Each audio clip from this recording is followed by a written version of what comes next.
Library Mouse. Sam was a library mouse. His home was in a little hole in the wall behind the children's reference books, and he thought that life was very good indeed.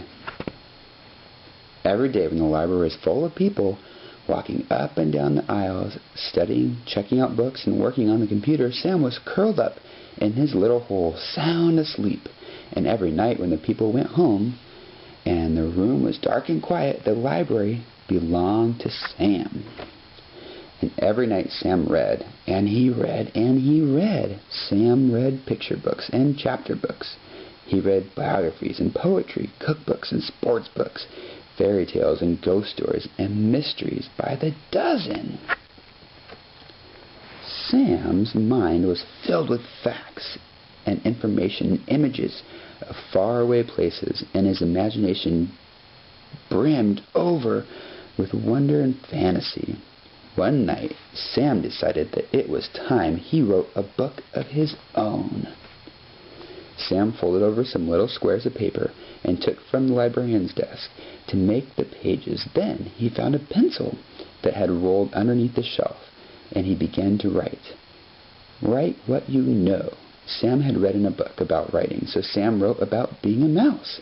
He drew the picture from his book by posting his little mirror and then sketching what he saw. Sam worked very, very hard, and finally his first book was done.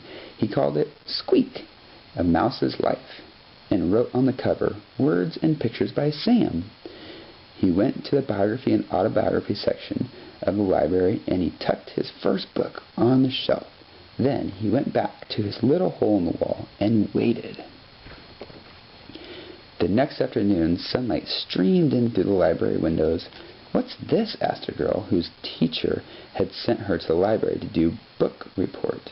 "I've never seen anything like this before," said the librarian, and she put Squeak, A Mouse's Life, on her desk. Later, she showed it to the other librarians. Sam decided to write another book. It was called The Lonely Cheese, and work on the book made him feel very hungry. It was a good thing that he always found so many crumbs to eat in the trash basket in the hallway. When he had finished the illustrations, Sam scurried to the picture book section and proudly placed the latest book on the shelf. Then he went back to his little hole in the wall and waited. The next morning, sunlight streamed in through the library windows. "What's this?" asked the little boy who was looking for a book about trucks. "It's another book by Sam," said the librarian. "Just who is this Sam?" she thought to herself, and put The Lonely Cheese on her desk. Later, she showed it to the children at the story time. Sam decided to write a chapter book. It was called The Mystery of Mouse Mansion, and it gave Sam goosebumps when he wrote down the scary parts. The full moon was shining down through the windows of the darkened library when Sam crept over to the mystery section and sneakily placed his book on the shelf. Then he went back to his little hole in the wall and waited. The next day, sunlight streamed in through the library windows. "What's this?" asked a teenager who was looking for a good creepy book to read before bed. "We've got to find out who this Sam is," said the librarian. "I'll leave a note on the bulletin board and tell him that I would like to meet this new author." She put the Mystery Mouse Mansion on her desk, and later she showed it to the writing class that came in after school. That night, Sam found the note. It read, "Dear Sam, all of us in the library have enjoyed your books immensely. We're only wondering, who is this Mystery Sam? Whoever you are, you certainly have a lot of talent. Not everyone has it in them to write even a single book, let alone 3. We think it would be fun to have a Meet the Author Day with you as our special guest. The children would love to hear you read your book and share some of your secrets for writing. Yours truly, Mrs. Foster, Head Librarian." Sam felt very nervous. He was happy that the children at the library liked his books. He was flattered that they wanted to meet him.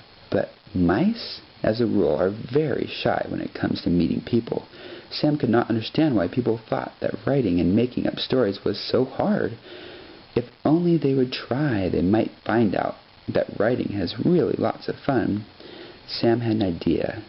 He went to the library's desk and got some supplies. All night long he wrote and drew and snipped and folded and stapled his little rectangles of paper into mouse-sized books.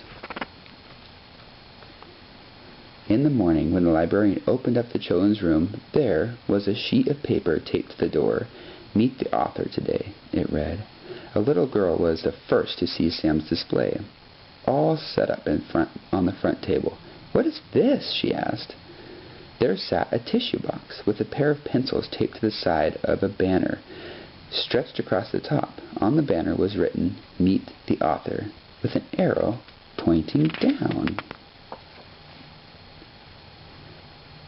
The girl bent over the book in the empty tissue box. "Oh," she said in surprise, for there, at the bottom of the book, lay Sam's little mirror. And in the mirror the little girl saw her own face smiling up at her. "Me," she said. "An author?" Next to the mirror was a stack of teeny blank books and a pile of pencils that Sam had sharpened with his little teeth. All that day, and for many thereafter, people came to the little display to meet the author. Soon there was a whole shelf full of books written and illustrated by people who had never written a book, telling stories that had never been told. Sam was a library mouse. His home was a little hole in the wall behind the children's reference books. All that night Sam sat in this hole, thinking and thinking about the next book he would write. Would it be a mystery, an adventure, a funny book, a story, a true story? There were so many stories to tell. He thought, I'll just have to write one of each. Sam picked up his pencil and got to work. The end.